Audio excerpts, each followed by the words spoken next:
Video kita kali ini akan mempelajari tentang sistem gerak pada makhluk hidup.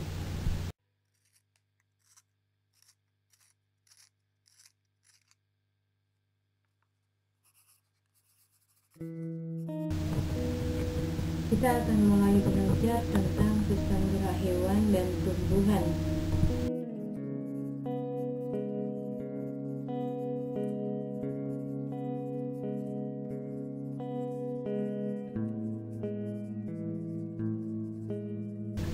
Tujuan mempelajari video ini adalah yang pertama, siswa mampu mengidentifikasi sistem gerak pada hewan dan tumbuhan dengan benar. Yang kedua, siswa mampu mengidentifikasi contoh sistem gerak pada hewan dan tumbuhan dengan benar. Yang ketiga, siswa mampu menganalisis alat gerak hewan berdasarkan kesesuaian dengan lingkungan hidupnya.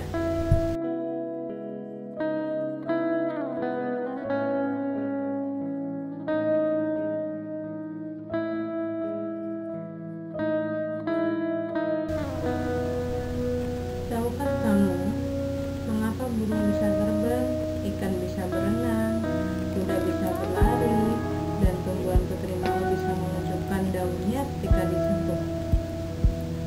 Ya, karena semua makhluk hidup dapat bergerak.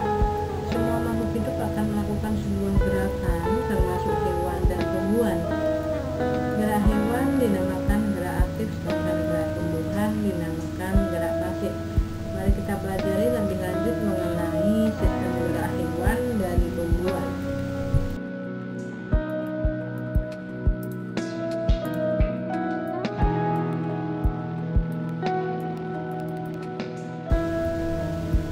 Silakan semuanya diperhatikan gambar yang ada di slide. Ada gajah dan ada ikan.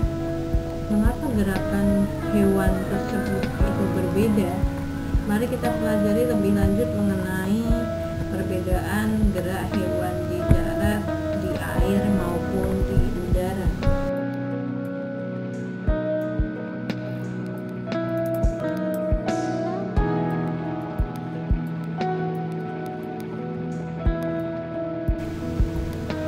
Sistem gerak pada hewan itu terbagi menjadi tiga. Ada gerak hewan di darat, gerak hewan di air, dan gerak hewan di udara. Bagaimanakah perbedaannya? Mari kita lihat lebih lanjut pada slide berikutnya.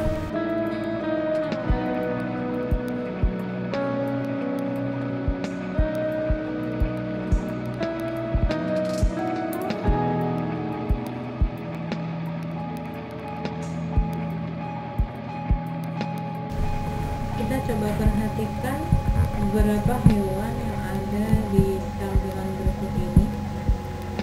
Ada gajah dengan kecepatan gerak 25 km per jam. Yang kedua ada kerbau dengan kecepatan gerak 50 km per jam. Yang ketiga ada kuda dengan kecepatan 76 km per jam. Yang keempat ada kijang dengan kecepatan 97 km per jam. Dan yang kelima ada cheetah dengan kecepatan 112 km per jam. Berdasarkan data tersebut, hewan manakah yang mempunyai kecepatan paling besar? Ya, cheetah. Karena di sini cheetah mempunyai kecepatan gerak 112 km per jam, paling besar dari semuanya. Sedangkan hewan yang mempunyai gerak paling kecil atau kecepatan paling kecil yaitu gajah di sini dengan kecepatan 25 km per jam. Nah, dari situ mengapa hewan tersebut memiliki kecepatan yang berbeda-beda? Coba kalian perhatikan lebih lanjut mengenai massa tubuhnya dan yang lainnya. Kalau kita amati dari kelima hewan tersebut, massa tubuh kelima hewan tersebut berbeda. Yang kedua, struktur otot dan tulangnya pun juga berbeda. Jadi di sini akan mempengaruhi gerak pada hewan tersebut. Jadi kecepatan gerak pada hewan yang ada di darat dipengaruhi oleh otot dan tulang yang kuat serta massa tubuh pada hewan tersebut.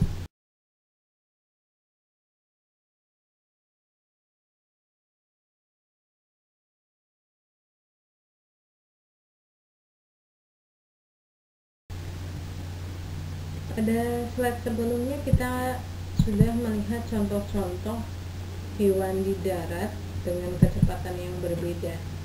Jadi di sini ada 3 faktor yang mempengaruhi gerak hewan yang ada di darat.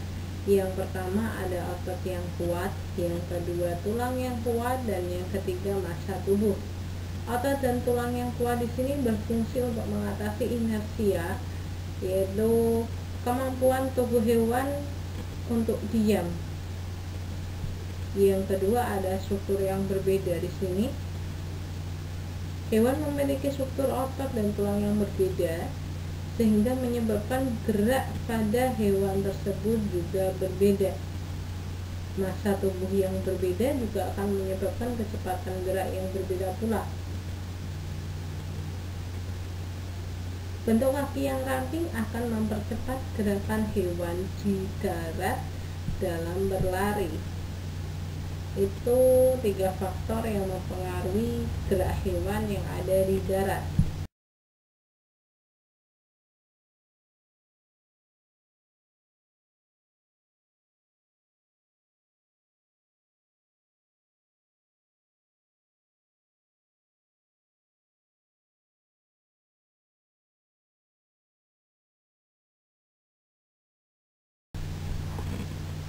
Selain hewan di darat, kita akan mempelajari 4 hal yang mempengaruhi gerak hewan di air.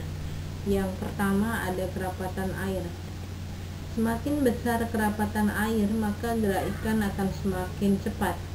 Yang kedua ada gaya angkat air. Semakin besar gaya angkat air pada ikan, maka gerakannya juga akan semakin cepat. Yang ketiga ada massa jenis hewan. Semakin kecil massa jenis ikan, maka akan semakin cepat pula gerakannya. Dan yang terakhir, yang keempat, bentuk tubuh ikan yang berbeda.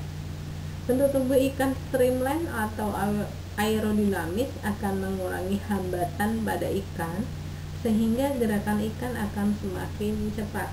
Itu 4 hal yang mempengaruhi gerak hewan yang ada di air.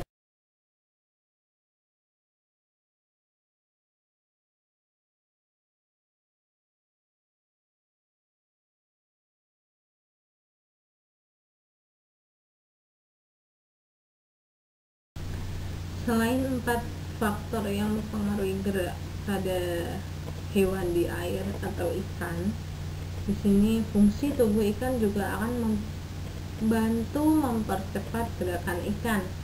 Kita akan mempelajari 4 fungsi bagian tubuh pada ikan. Yang pertama ada gelembung renang yang akan mengatur gerakan naik dan turun pada ikan. Yang kedua ada otot dan tulang belakang yang akan mendorong ikan. Yang ketiga ada sirip pasangan dan sirip tengah. Sirip sepasang yang ada di samping kanan kiri. Di sini akan mempermudah gerak ikan di terumbu karang. Yang keempat ada gerak tubuh dan sirip pada ekor yang akan menghasilkan gaya dorong ke depan pada ikan, sehingga ikan akan bergerak lebih cepat. Itu adalah fungsi bagian tubuh ikan.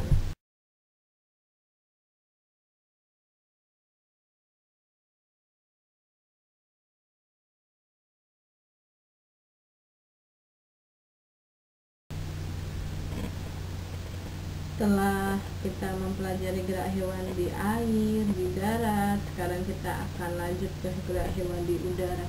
Ada 4 faktor yang mempengaruhi gerak hewan di udara, yaitu yang pertama ada gaya angkat besar.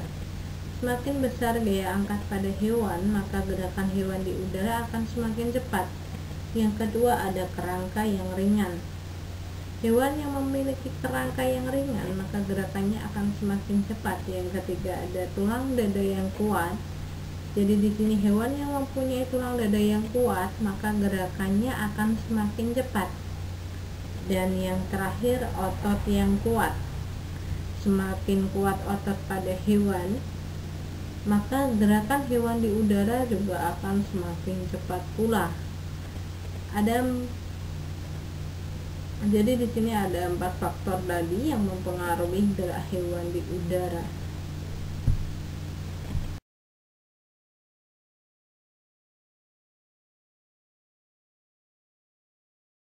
Kita sudah mempelajari sistem gerak pada hewan tadi, baik gerak hewan di udara, di air maupun di darat. Sekarang kita lanjut ke sistem gerak pada tumbuhan. Tahukah kalian semua bagaimana gerak yang terjadi pada tumbuhan? Pernahkah melihat tumbuhan itu bergerak? Faktor apa saja yang mempengaruhinya? Dan kira-kira ada berapa macam gerak hewan pada tumbuhan itu? Mari kita pelajari lebih lanjut pada slide berikutnya.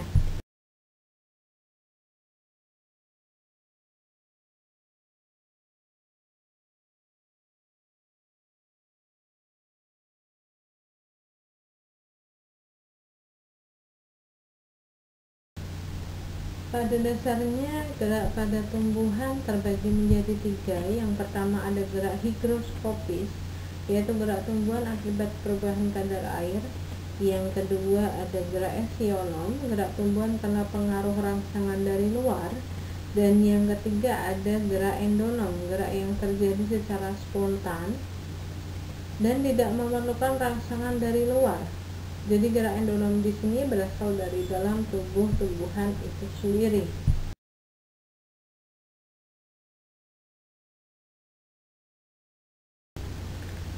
Di slide ini ada gambar kacang polong yang pecah. Gambar tersebut merupakan contoh dari gerak higroskopis, yaitu pecahnya kacang polong-polongan akibat perubahan kadar air dalam tumbuhan itu sendiri.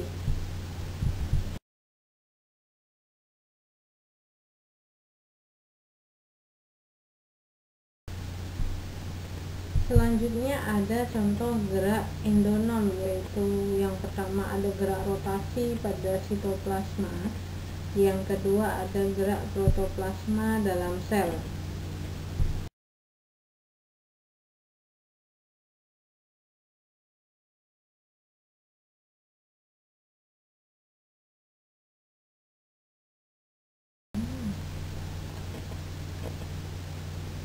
Gerak eksionom terbagi menjadi 3. Yang pertama ada gerak tropisme, yaitu gerak sebagian tubuh tumbuhan sebagai akibat pengaruh rangsangan dari luar yang arah geraknya dipengaruhi oleh datangnya rangsangan. Yang kedua ada gerak nasti, gerak tumbuhan yang arah geraknya tidak dipengaruhi oleh datangnya rangsang.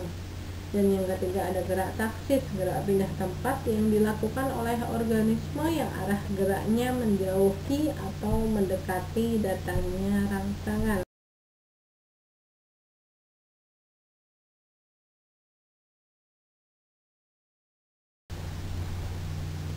Lebih lanjut mengenai gerak tropisme, ada berbagai macam gerak tropisme. Yang pertama ada gerak geotropisme, yaitu gerak sebagian tubuh tumbuhan karena pengaruh gravitasi bumi. Contohnya gerak akar tanaman menuju ke pusat gravitasi bumi. Jadi gerak akar menuju ke bawah itu contoh dari gerak geotropisme.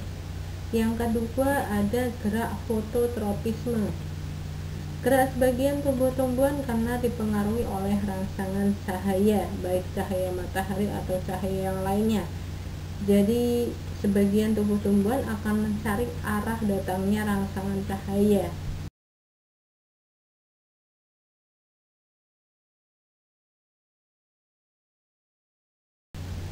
Yang ketiga ada gerak hidrotropisme, yaitu gerak sebagian tubuh tumbuhan karena dipengaruhi oleh rangsangan kelembapan atau air. Jadi di sini contohnya gerak akar menuju ke sumber mata air. Yang keempat ada gerak kemotropisme, yaitu gerak sebagian tubuh tumbuhan karena dipengaruhi oleh rangsangan bahan kimia.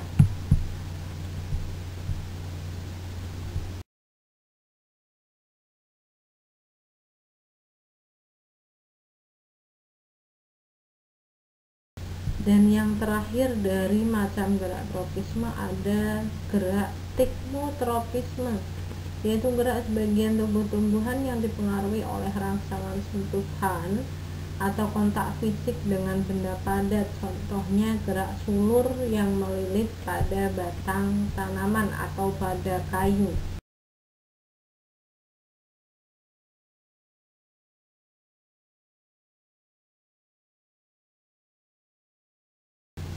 Setelah mempelajari macam-macam gerak tropisme, kita akan lanjut mengenai macam-macam gerak nas.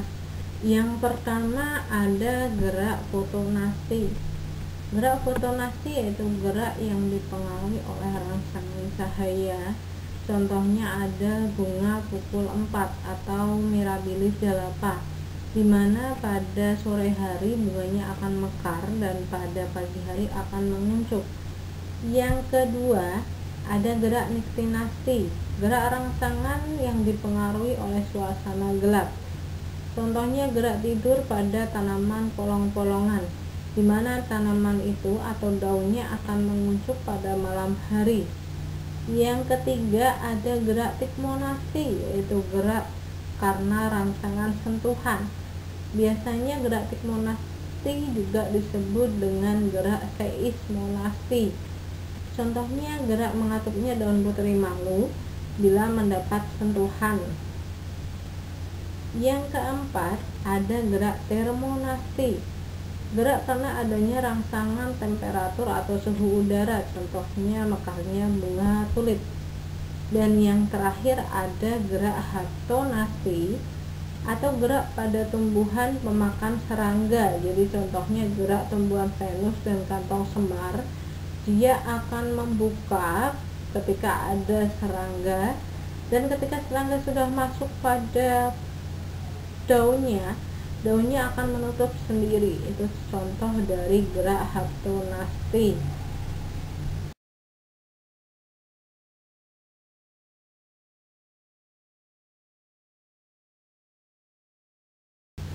Selanjutnya ada macam-macam gerak taksis, ada dua.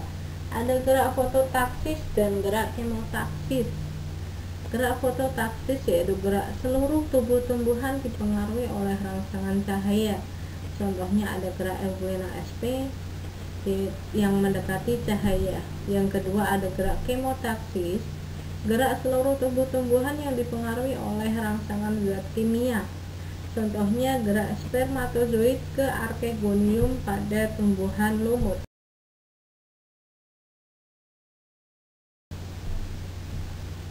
Oke, terima kasih banyak. Semoga bermanfaat materi yang sudah saya sampaikan.